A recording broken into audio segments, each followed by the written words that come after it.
culture is actually The goddamn run the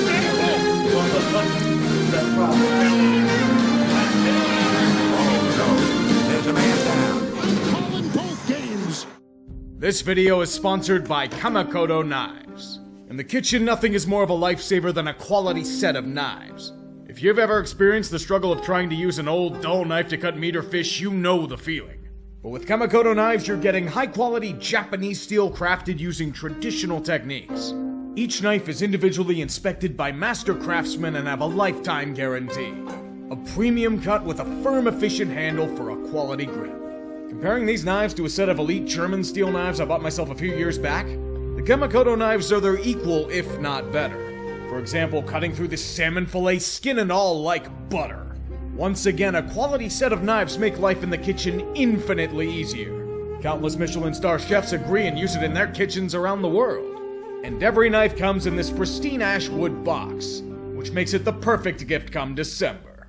Interestingly enough, Kamakoto's running a Black Friday sale.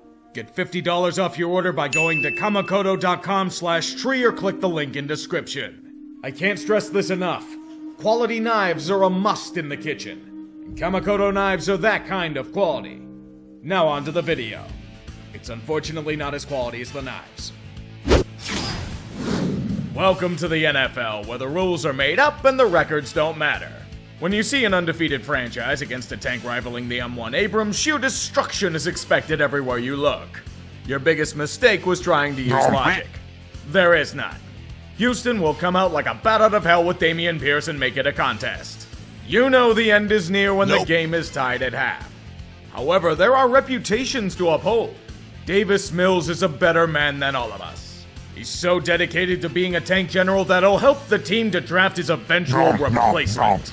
His turnovers helped Philly to escape from the claws of humiliation. The Eagles remain undefeated.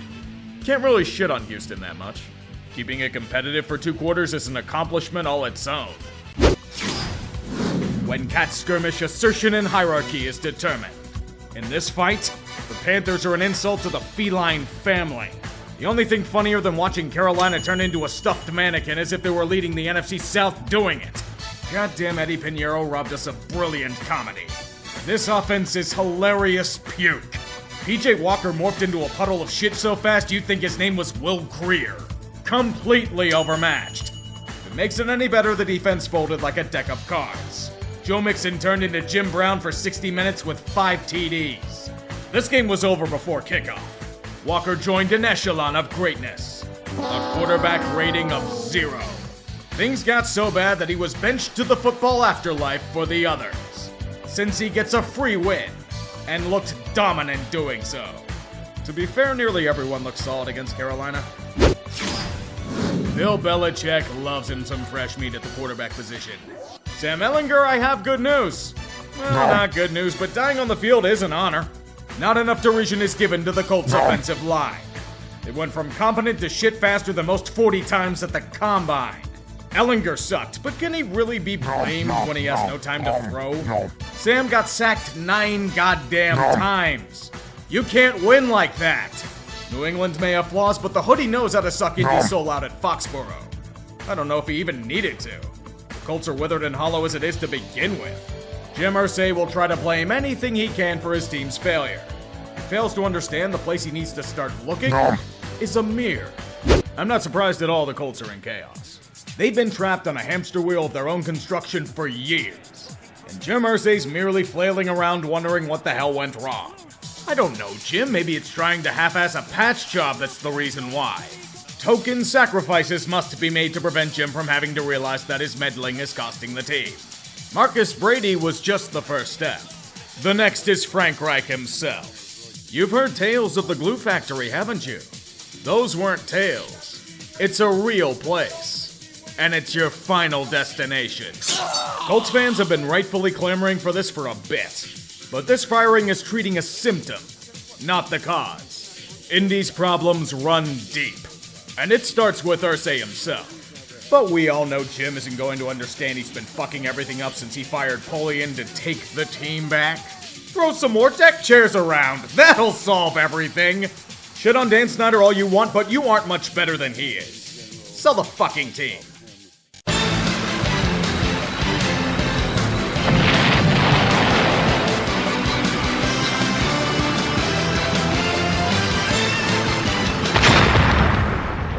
Was it worth it to try to skin the Patriots alive?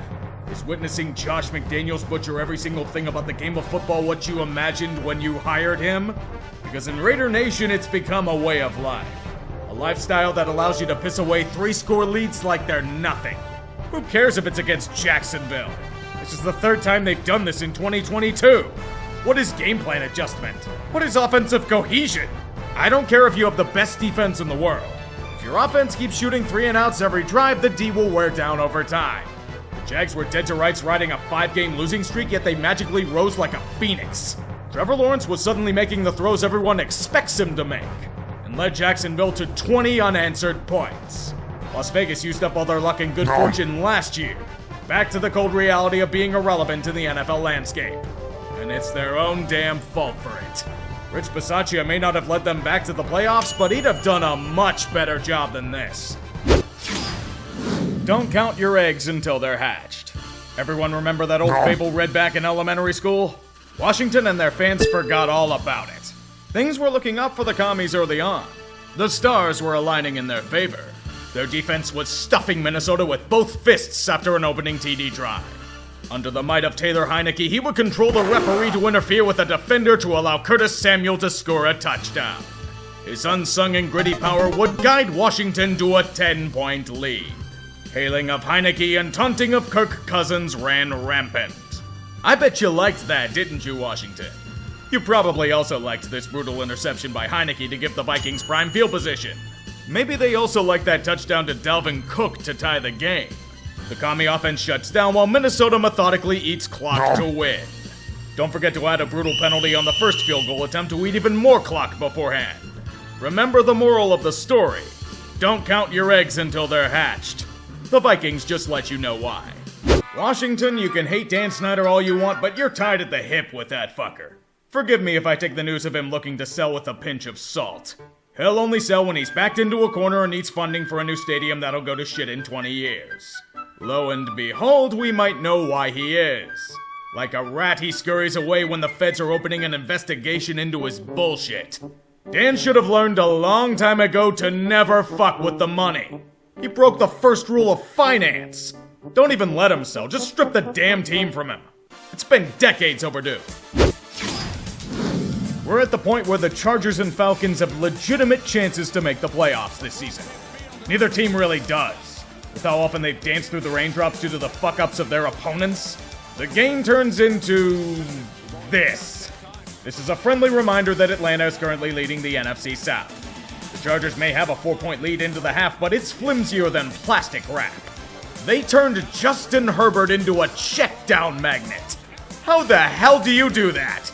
Atlanta attempts to capitalize, but suddenly they forgot to secure their belongings and were pickpocketed as if they were playing Skyrim. Wait, that was wrong. Here's the ball back, Falcons. We're sorry for doing it. Please score a touchdown on us as well as a token of forgiveness. As the failing continues left and right, it's obvious to anyone that both teams are refusing to win. Look, it's right there. Just take it. Kick a field goal to tie, Chargers. Good. What else is there? Everything is a joke and we're the punchline. I'm cringing by proxy and I'm nowhere near a fan of either team. Despite everything they've done to fuck it up, LA's in position to kick a game-winning field goal. Inside the 20. Falcons say Eckler was not ruled down. Ball comes loose again. Football. This is supposed to be the best the world offers?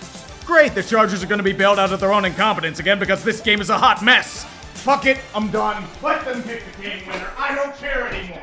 God forbid anyone play decently in this goddamn league or something.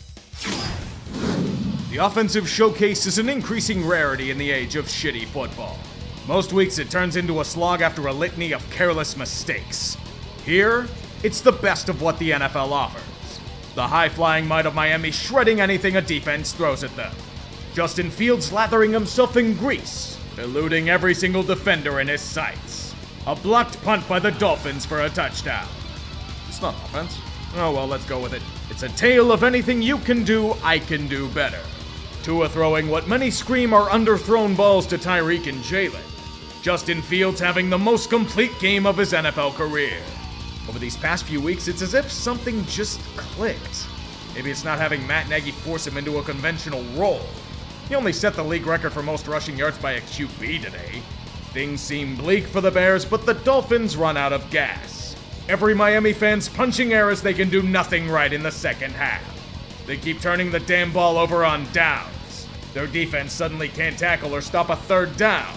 Tua underthrows a wide-open receiver due to poor footwork. Chicago has a legit chance to steal a win in the heart of Soldier Field. The chance is there for Fields to have his moment. Let's see if he takes it. They need the Dolphin 48. Messy pocket going deep and looking for Claypool. Broken up. That's got to be. Holland. There's No nothing. There's so flag. bad. How is that not a penalty? The defender was holding Claypool like he was his prom date. I get it, Chicago, and you like to fuck them over like this, but at least give them the chance to lose it by themselves. Bullshit like this only pushes narratives. And yours is letting Miami escape from their own self-inflicted wounds. Well done. The Bears can only have moral victories instead of a real one. Don't worry, everyone told Green Bay. You may be complete shit. You may have said you tried and failed to get help at wideout, but you'll still win this week. You're playing Detroit. They have the worst defense in the league by a country mile. The Packers aren't listed as their father on their birth certificate for no reason. They own this city more than Ford and General Motors do. Aaron Rodgers never got that memo. He can get pissed all he wants. He can bitch up a storm. He can throw as many people under the bus after the game, but that won't cover the shit show he put on here. 3 interceptions inside the red zone. You gift wrap these footballs to the Lions like they were for Christmas. The Packer defense is balling out and you're giving them this to work with? Aaron's becoming a colossal liability in front of our very eyes. And Green Bay's locked into him for the short term. The most agonizing part is that this game is within reach. Detroit can't do anything. Dan Campbell looks like he can't manage a load of laundry with how bad they are. Yet the gods are angry at the Packers. They say, no, we've had enough of you choking at Lambeau in January. You're going to fall to shit now. Green Bay will gain scores of yardage between the 20s, but nothing else. Their offense is pure shit. And despite Aaron doing his typical bailout shtick, the inevitable becomes reality. Get it off. Rodgers floats one. Incomplete. They lose to the Lions, quickly becoming the best damn comedy in America every week. Falling into the abyss, losing 5 straight for the first time since 2008. Everyone's injured and the window slamming shut in your face, but it's okay. You never gave up. God, shut up, Aaron. Just shut the fuck up. You blew it! The magical run of the New York Jets is sure to end here, isn't it? It's Buffalo they're playing against. No way they win with Zach Wilson under center. Or do they? Josh Allen chose to celebrate a throwback. A throwback to how raw and messy he was in his first 2 years in the league. With every awful throw, he can still show flashes of brilliance. Like with this incredible run for a touchdown. With it being 14-3, you'd think the Jets would simply lie down and die. Absolutely not. More like a counterpunch to keep the game within striking distance. Imagine a fumble ending their ambitions as a winner today. But then ugly Josh Allen made another appearance as Buffalo wonders what malfunctioned in his robot body. New York nearly fucks it up again in hilarious fashion.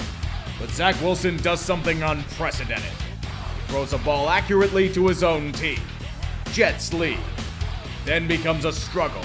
A fight as Buffalo is somehow caught in the mud with an inferior opponent. Remember, in the pits, everyone is equal. Such as this game as it returns to a tie. Afterwards, everyone gets salty at Sauce Gardner for allegedly defending by means of uncalled penalties. Jets get the ball back and move down the field. They find it in them to get to the goal line, but are stuck with a field goal. However, they have the lead with time winding down. I don't believe what I'm seeing. The Bills will come back. They always do. Right, Bills? You're going to come back, right? Allen running around. Jets try to stick with him. Allen tosses. Deep ball on the way. Incomplete. The Jets won. Oh my God. The prophecies are true. The almighty coin has returned to bless another franchise. Forgive me for not believing. I am a fool in my doubt. My condolences to Jets fans. You are going to lose your next 2 games. But you're apparently making the AFC Championship this year. Congratulations. I think at this point no one wants the Cardinals to succeed. The football world hates the way Cliff Kingsbury wastes talent. The rivals want them to remain miserable. The fans simply want the pain to end. The thing is, when you're hyped as the forefront of offensive play, you'd think you could score touchdowns in the first half. The Cardinal offense, shocker to no one, is still a discombobulated calamity. Kyler Murray is turning into an insanely inconsistent QB as fast as he fumbles balls away on critical drives. Arizona's defense is the only thing keeping them afloat, and even they can only do so much to hold off Seattle. The unsung attack of the Seahawks lacks known commodities, but they are just as potent as they were in the days of the Legion of Boom. Even their defense, with the likes of Tariq Woolen and Kobe Bryant, are ending the dreams of Arizona. Their surprise season continues on with a win against a train wreck of a team. Their 4th win in a row. Please give Kyler some real coaching. Texas Tech boy ran his course here the moment he was hired. Do you remember when this was an elite matchup? Those were the days. We all miss them, as we are now forced to witness the hollowed out remains of what once were those franchises. You can't even boil it down to one specific trait. Everything has gone to shit for both teams. It's not bad luck that they're both sub 500 and battered by the waves of chaos. This match is less about good defense than it is really shitty offense. One-dimensional game plans with terrible offensive lines and suddenly suspect skill players. The quarterback's in a state of decline, but getting no help from anyone around them. The only noise made throughout are drops by the wide receivers. In every situation. Somehow, despite all of this, Tom Brady got over 100,000 passing yards in his career, but it's not enough. You'd think with this turnover on downs, the game is the Rams to win, right? I've got news for you. At this point, you can argue that LA was paid to take a dive. With this final drive, the narrative's going to be about Brady, but look at this defense. They're not even trying! Soft zone against a guy who shreds zone D in his sleep. What fucking geniuses! Just surrender the game to Tampa already. Everything, just throw it away if it's not there right away. Here's the snap to Brady. Fakes to Fournette. He throws. It's caught. It's in for the touchdown! This is what they call impressive? It was honestly predictable the moment the Rams chose to coast along. The whole team's in deep shit and complacent, but if you try to tell them they're screwed, they'll ignore it. Who cares? We have a ring! Yeah, one you bought with a bunch of rental parts. Good for you. Sean McVay's already got one foot out the door to Amazon in a year or two. I don't blame him. He's going to get paid. Well, Tennessee, this game went to hell quickly. Not even about your rapid-fire opponent. Ryan Tannehill's out for this affair as well. They're once again going to be stuck starting a Malik Willis so raw the cow's still mooing. However, something fascinating happened. The Titans reached for their big boy pants and fought with everything they had. Derrick Henry is still king of the gridiron. His blistering runs will help the Titans secure a surprising lead off the bat. Tennessee's defense will do the rest. They'll buckle up and shut down the Chiefs' offense. Or was it just Kansas City trying to be too damn cute and flubbing the basic principles of passing and offense? Either way, it's a valiant effort all around. It's one of those games where you sit and wonder, how the fuck is Tennessee winning? Here's where the magic stops. You know what else Tennessee is good at this year? Refusing to finish off their opponents when they have them down for the count. Kansas City has an insanely one-dimensional offense. Patrick Mahomes threw 68 goddamn times. And it still took a Herculean effort for him to sniff the end zone. Hooray for improvisation? Not that it matters. The Zebras do some nudging on the two-point conversion. This is defensive holding? Looks like Kelsey is wrestling with the dude. Good work, refs. You helped them convert for the tie. It's here where we all knew Kansas City was winning. Malik Willis can't throw at this level. He's too damn raw. It would take overtime and the Chiefs still had to rip the win out of Iron Jaws, but it was a win, I guess. What a waste of that valiant defensive effort. Put Malik Willis back in the oven. He's nowhere near ready yet. In a rare instance of sanity, this was an outcome you could see coming from a mile away. New Orleans is a geriatric fighter looking to relive the glory days. Baltimore's the kid trying to get them to go into a retirement home. The Ravens knocked them out cold in the first round, and they did it in all phases. A methodical, relentless defense that forced their opponent into submission. Andy Dalton unable to do anything to prevent the slaughter of Saints. An attack led by Lamar would do the rest. Undermanned and undergunned, Jackson proved his case as to why he'll be getting several helicopters full of money in the offseason. With such a complete performance, New Orleans never stood a chance. The life was squeezed out of them in front of their own fans. In honor of this win, they spread Old Bay over the field so nothing will ever grow again. Such is how it is for Baltimore. Football is a brutal game. May the bell toll for the fallen. Unit lost. Unit lost.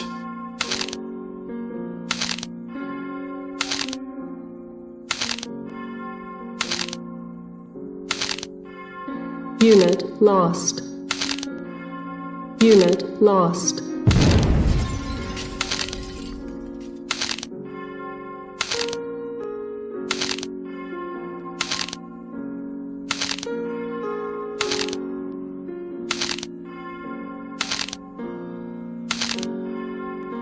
Thus concludes another week of this sermon on the field. Amen. Back here at MetLife, we have a Skycam malfunction. A wire snapped on that camera, and they're trying to deal with that. You see the camera has dropped all the way down, and that's a whole lot of wire. And camera. They got all discombobulated, and they've got to deal with that before we resume play. They have added 7 seconds to the clock, and we'll come back with the resumption of the third after this.